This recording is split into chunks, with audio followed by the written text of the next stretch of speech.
Rising Suns, di ba, magkakaroon ng opportunity na makapunta sa iba't ibang bansa at mag-coach. And even the children, yung mga batang to, not everyone coming from a well-off family or hindi nabibigyan or not everyone nabibigyan ng opportunity makalaro internationally, di ba? Yes. So, yun yung binibigay ng SINAG Liga Asya. That's why we started this league. You know, at some point, we're going to give these kids that experience. Kaya nga Asya hindi lang tayo Pilipinas ang sakop natin. We're covering Asia to give these kids those opportunities na hindi nila na-experience in a daily basis. Yes, and eto, may timeout break tayo. As you can see here, what a great pass there. Our power play of the quarter hatid sa inyo ng Converge FiberX. Doble na, dinoble pa. What a great football pass there to John Lloyd Burganan to sinking that one in. And that's why JPROJECT Boomers are now up by 2 points. We'll be back after this.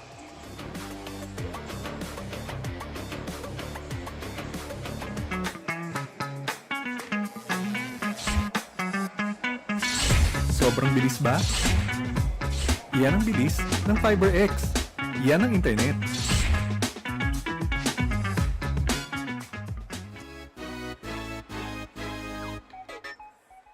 Ako si CJ Beautyson. Abangan ang Team 1 LUID 1 Kapampangan sa SINAG Liga ASYA.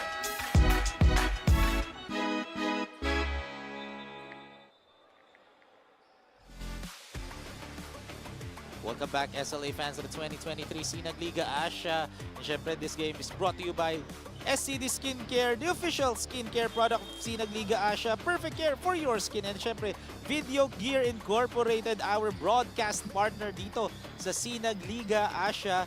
As we take a look at our players here as 3 minutes and 22 seconds remaining here in the second quarter.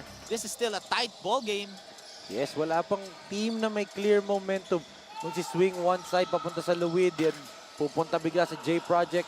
You know, seesaw affair talaga nangyayari sa laro natin ngayon. But, you know, one thing that I'm looking at dito, both teams are actually getting quality shots, wide open shots, just like that. It just so happened na hindi nila na-finish just like that. Another high percentage shot, di ba? But a miss for John Lloyd Burganan and good with the spin. spin. But great defense for David De Leon. Burganan passes it to the right wing. That's a 3-point attempt, but a miss there for Christian Paul Rios. Another open look, di ba? Ang daming open looks ng parehong koponan. They can't just, di lang sila nakakashoot. The first team that can knock down their shots consistently and kasi nakakuha din sila naman ng stops di ba? Yes. Speaking of stops, ayun, may stop kagad as Balconete will try to drive. Almost an N1, but he'll go to the line to shoot 2 free throws. Emmanuel Balconete. Ito, last game again, underman sila. They only 7 players lang yung naglaro sa JPROJECT Boomers against Antipolo Pilgrim Sleep.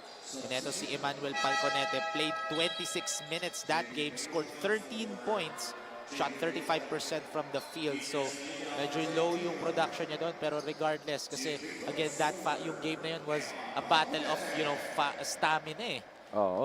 Lalo na sa team ng JPROJECT kasi nga konti lang sila nung team. No choice. Time na yun, di ba? No choice talaga na titipid ka at some point. Or actually, when we covered that game, binubuhos na nila ng first half pa lang. They were trying to get a big lead against Antipolo Pilgrims, but nauubusan sila towards the tail end of the quarters, di ba? Until such time na nangyari sa fourth quarter nga, and the third quarter pala actually, naubusan na talaga sila ng third quarter. So, ngayon, they can exert as much effort as they can kasi nga they have a full set of players na dito. It's good tap right there. By Rios to a wide open JV Air Payuan. Welcome to the league, Payuan. That's actually, I think that's his first basket, di ba? That's his first bucket here in SINAG Liga Asya. First of many for Air Payuan. Yes. Again, Air Payuan ang sinasabing D-Rose ng Manda. Batang Jeff Chan daw ng Tondo. I cannot wait. Ay, hindi. Tapos na pala yung laban nila. Nakalimutan ko. Yun ni CJ Delfino. Oo nga, magandang matchup yun. And look at that. Kasi tapos na yung laban ng Boomers sa Delta Hindi na natin makikita yun. Look at that. Good Nice pass. But great defense by Gonzalez. Grabe. You can see match na match para yung team, di ba? Oo. Good defense on one end. Good defense on the other end. Both of these teams, kita mo yung want nila na manalo sa larong to. And what a great pass doon, ha? Extra pass doon ni Rios to Gonzalez, but a sorry miss there for John Patrick Gonzalez. And ito, siya pa yung natawagan ng foul. And I think they're trying to, minamadali nila minsan yung tira nila eh. Dahil I think they're trying to capitalize of sa open look na yun. Ayaw nila. But sometimes you have to calm down. Relax lang ng konti. Yes, bilisan mo. But kalmado ka dapat. Kasi pag minadali mo yan, di ba? Sayang lang eh. Hindi naman sure ko yung tira. But look at that, Betison. Slithering his way through the JPROJECT Boomers defense. What a drive by CJ Buitison. Look at that. Drive of the quarter, hatid sa inyo ng photo. The official mobility partner of SINAG Liga Asya, slashing to zigzagging his way through the defense and finishes strong. CJ Buitison, yun nga, Enzo, Mr. Everything, ika nga. Grabe, and ngayon, again, he's picking his spots. Namimili siya kailan siya titira. He's not forcing anything in today's ball game. And at the same time, his teammates are putting themselves in good position para mapasahan siya. But speaking of putting yourself in good position para mapasahan, Paul Rios with that shot. Oh, nice inside pass, but great defense. CJ Buitison has the ball. CJ with a fadeaway jumper, no good. Gets his own board. Nice pass. But a sorry miss there for Kyle Mundo as our officials blew their whistle as there's going to be a foul on John Patrick Gonzalez as we take a look at this replay right now. Our assist of the quarter. Hatid sa inyo ng JPROJECT loading shot. Purgahan to a wide open Rios. yes, and sa gantong mga laro na you can't make close range shots, 3-point shots are not falling. That goes for both teams. Kahit lamang itong JPROJECT Boomers. Goes for both teams. Ang dami nilang point-blank shots na namimitas. As we can see, our COO, Coach Leo Isaac, in attendance. Of course, nung Monday, nagpahinga yan si Coach Leo. Much deserved rest for our COO. Diba? Kasi nga, every game nandirito yan eh.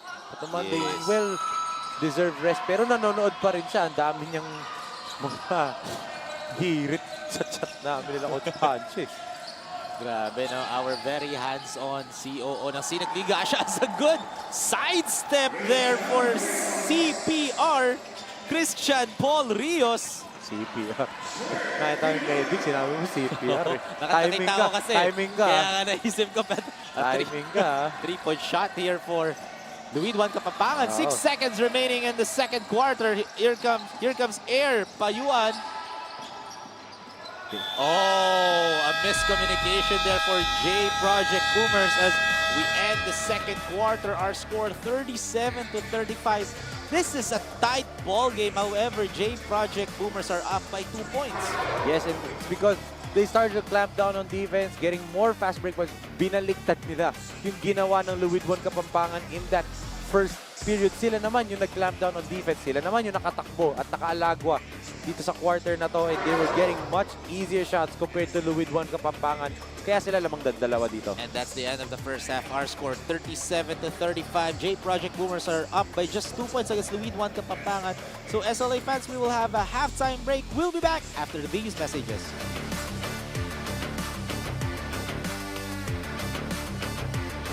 Isip nila nasa basketball, hindi sa mga sugal, saan man bating bagay. Kaya ang pagbabasketball sport natin ay napakalaking bagay po. Matangkilik po natin ang paglalaro ng basketball, maiwasan po ang mga masasamang gawain para maging maganda patuloy na paglalaro.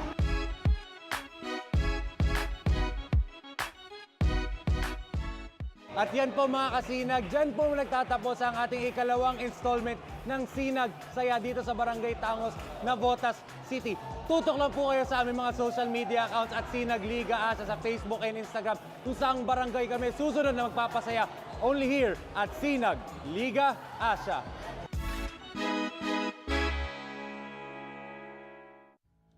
The fastest growing fiber internet got even faster.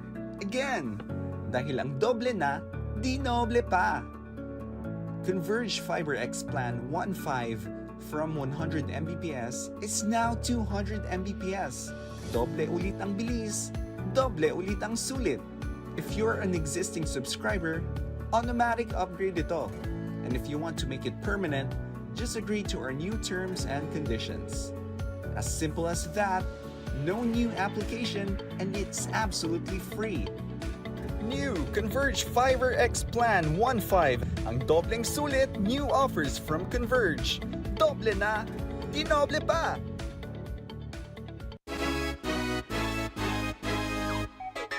Ako si Romel David, para sa Sinag Lakas 40. Ikabang ka?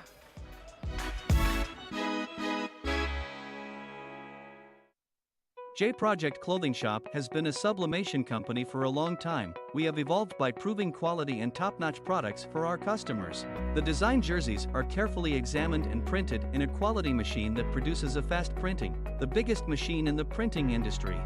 In the sewing section, all the sewing experts use quality thread, needles and machine to make the product good-looking and durable. We customize clothing and sportswear in full sublimation. What are you waiting? Visit us now.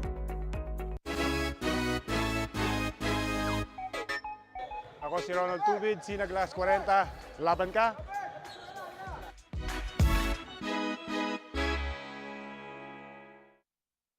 Maganda ang view. May libre kang kape. Walang problema sa pagkain. May sarili kang mesa. Higit sa lahat, ang fresh mo pa. Walang MRT na kailangang habulin. Walang traffic na kailangang tisin. Kaya sige, tanggapin lang ang orders. Tanggapin lang ang bookings. Tanggapin lang ang racket. Kaya yan with Converge Home Base. For plans as low as 1,500 pesos per month, meron ka ng internet speed up to 200 Mbps. Make it big with Converge Home Base.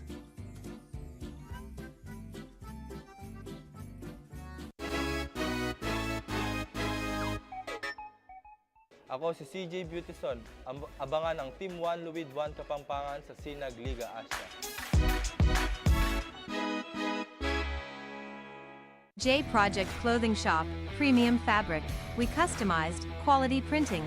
Makers of quality uniform. JPROJECT Clothing Shop, Premium Fabric. We customized, quality printing. Makers of quality uniform.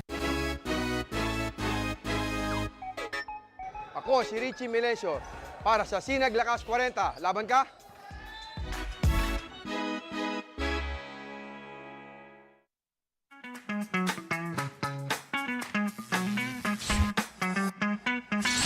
Sobrang bilis ba? Iyan ang bilis ng FiberX. Iyan ang internet.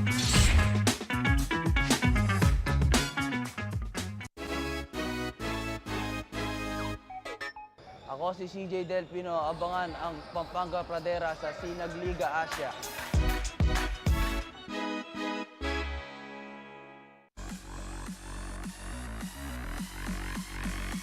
It's time to dominate!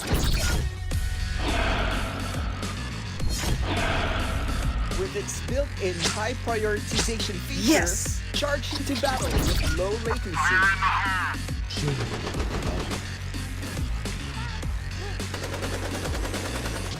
Yes!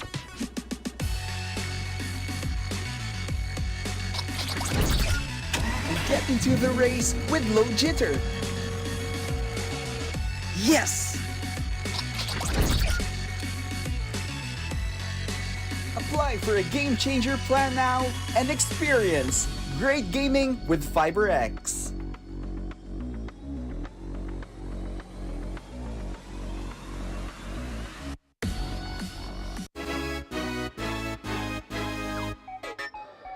Ako si Rodi Santos, para sa Sinag Lakas 40. Game na!